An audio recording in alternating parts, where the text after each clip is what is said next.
안녕하세요, 일러입니다. 오늘은 단종의 유배지였던 영월 청룡포에 왔습니다. 남한강은 단종의 마음을 알기라도 하듯 얼어붙었고, 청룡포는 가시님을 애달파는 양 하얀 소복으로 갈아입고 간간히 바람소리를 내며 흐느끼고 있습니다. 작은 배를 타고 건너야 하는 청룡포는 삼면이 강줄기요 뒷산은 절벽으로 이루어져 있어서 단종에게는 감옥이었습니다. 이러한 청룡포를 배경으로 심상발복에 대해 말씀드리겠습니다. 그럼 시작하겠습니다.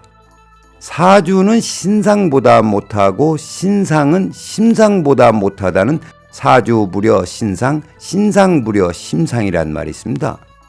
이는 사주팔자보다 심상, 즉 마음씨가 으뜸이란 뜻입니다. 이것을 증명하듯 착한 마음씨로 발복한 사례가 있습니다. 측은지심을 실천하여 발복한 그 주인공은 영월엄씨 문 중에 어몽도 선생입니다.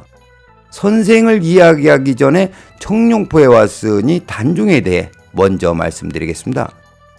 단종은 세종대왕의 장손으로 문종과 현덕왕후 사이에 태어났습니다. 어머니 현덕왕후는 단종이 태어나자마자 산후후유증으로 돌아가시고 문종마저 승하자 12살의 어린 나이에 왕위에 올랐습니다. 할아버지 세종과 할머니 소원왕후는 이미 돌아가신 터라 12살 단종은 의지할 데 없는 혈혈단신이요 고아나 다름없었습니다.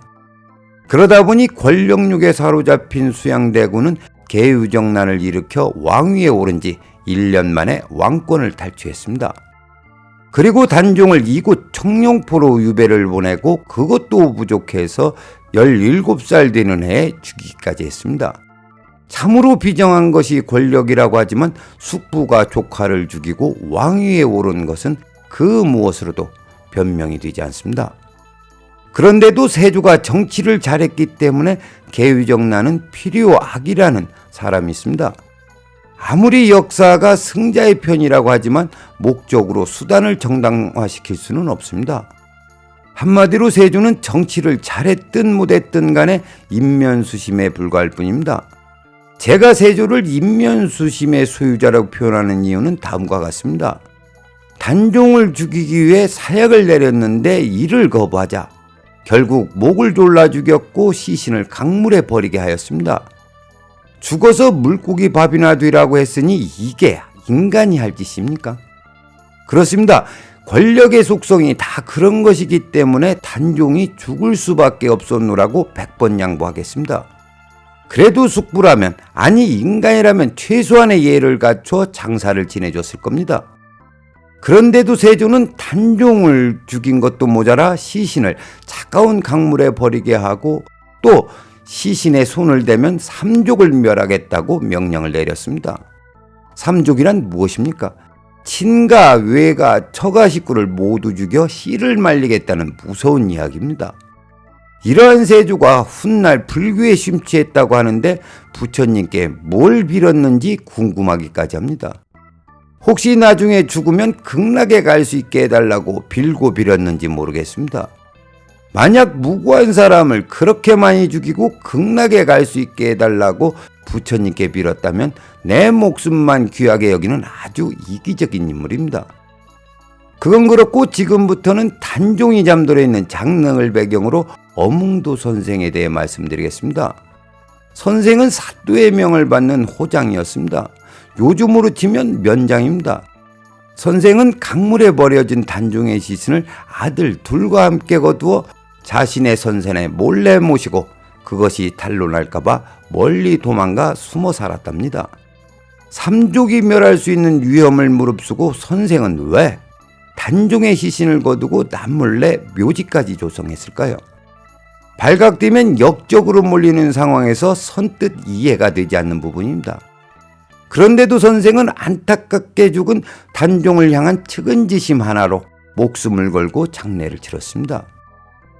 믿져야 본전이란 말이 있습니다. 대가가 없는 것을 알면서도 선생은 그 일을 행했고 또 도망자 신세가 되었습니다. 성인은 멀리 있는 것이 아닙니다. 맹자왈 공자왈 읊줄인다고 해서 성인이 되는 것이 아닙니다. 제가 생각하는 어몽도 선생은 남의 불행을 불쌍히 여기는 측은지심을 몸소 실천한 성인입니다. 진실은 언젠가 반드시 밝혀지는 것은 세상의 이치입니다.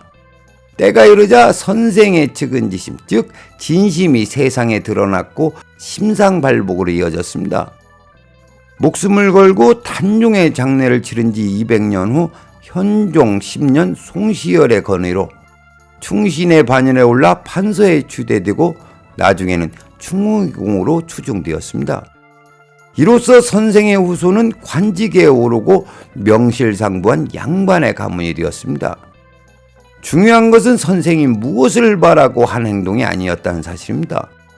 단종을 암장하면서 위선피와 오소감심이란 말로 자신의 심정을 표현했습니다. 풀이하면 선한 일을 하다가 화를 당하더라도 내가 달게 받겠노라는 뜻입니다. 진한 감동과 울림이 있는 대목입니다. 그럼 오늘의 이야기를 정리하겠습니다. 조상을 명당에 모시고 양택명당에 살면 발복한다는 것은 누구나 아는 사실입니다. 그러나 명당뿐만 아니라 선한 마음을 실천해도 발복으로 이어진다는 것을 어몽도 선생은 몸소 가르쳐주고 있습니다. 그 옛날 공자께서 선을 행한 사람에게는 하늘이 복으로 갚아준다고 위선자 천보지복이라고 설파를 했는데, 이번 영월답사를 통해 공자님의 그 말씀이 거짓이 아니라는 것을 비로소 알게 되었습니다. 그리고 내 마음이 내 운명을 결정짓는다는 것을 다시 한번 깨닫게 하는 보람된 시간이었습니다. 오늘은 여기까지 하겠습니다. 시청해주셔서 감사합니다. 구독과 좋아요, 알림 설정은 필수!